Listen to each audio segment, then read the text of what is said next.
संकट दिसे चहुदीस माँ मुझ जात पर कलिकाल माँ हर हाल माँ हरि आव जो संभाड़ लो तत्काल माँ रूड़ों घास चरती सीम फरती दूध देती वाल थी गोकुड़ तणी हूँ गावड़ी आज फरी रही बेहाल थी आज फरी रही बेहाल थी।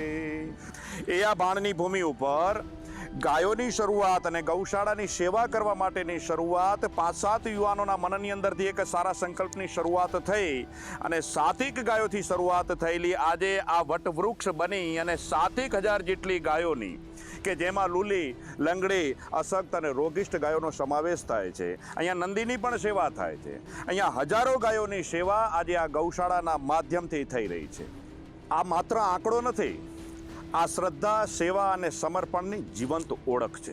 આ ગૌશાળાની એક ખાસ વિશેષતા, આ ગૌશાળાની પહેલી અને ચમત્કારિક ગાય કે જેને લોકો ગંગા તરીકે ઓળખતા હતા, હાજી, અને એના નામ ઉપરથી એને યાદ કરવા માટે, એના પ્રત્યેની અંદર ભક્તિભાવ, શ્રદ્ધા પ્રગટ કરવા માટે કરીને આ ગૌશાળામાં ગંગા માનું પવિત્ર ગૌ માતાનું મંદિર છે। અહીંયા લોકો જે કોઈ શ્રદ્ધાથી એને ભજે છે, શ્રદ્ધાથી નમન કરે છે, એની આધિ વ્યાધિ ઉપાધિમાં ગૌત્રી દૂર કરે છે। આ હું નથી કહેતો, લોકોની શ્રદ્ધા અને લોકોના અનુભવ કહે છે કે અહીંયા આવીને હજારો શ્રદ્ધાળુઓએ નમન કર્યા છે અને મા ગંગાએ, મા ગૌત્રીએ એના કોડ પૂરા કર્યા છે। અહીંયા મા ગૌત્રીની સેવા સંપૂર્ણ માતૃત્વ ભાવથી થાય છે। ગાયો માટે સાનુકૂળ વાતાવરણ, ગાયો માટે ઘાસચારો, દવાઓ, શુદ્ધ પાણી, બધા જ પ્રકારની સેવા આ ભીડભંજન હનુમાન ગૌશાળામાં સંપૂર્ણ જનેતા તરીકેની અંદર માતૃત્વ ભાવથી અહીંયા કને એની સેવા થાય છે। અને આ બધું જ કોઈ એક હાથથી શક્ય નથી। કહેવાય છે ને કે સેવા 3 પ્રકારે થઈ શકતી હોય, તનથી, ધનથી અને મનથી। શારીરિક શ્રમ કરીને મજૂરો જે કાર્ય કરતા હોય, એ ખેતમજૂરો જે કામ કરે છે કે ગૌશાળાની અંદર જે કોઈ કામ કરે છે, એ શારીરિક શ્રમથી, એ તનથી સેવા છે।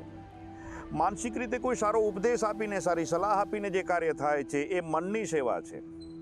પણ વિશેષ કાર્ય એ છે કે જે આપ જેવા ભામાશાઓથી આજે ગૌશાળા ચાલી છે, એક માગો ત્યાં અનેક ગણોદાન જે અહીંયા કને ઉપસ્થિત થાય છે, એ આપ સૌના સાથ અને સહકારથી છે। આપના સાથ અને સહકાર વગર આ શક્ય નથી। એટલા માટે કરી અને આપનો સહકાર ખૂબ જ અપેક્ષિત છે અને એના થકી જ માં ગૌત્રીની સેવા સારી રીતે ચાલી રહી છે।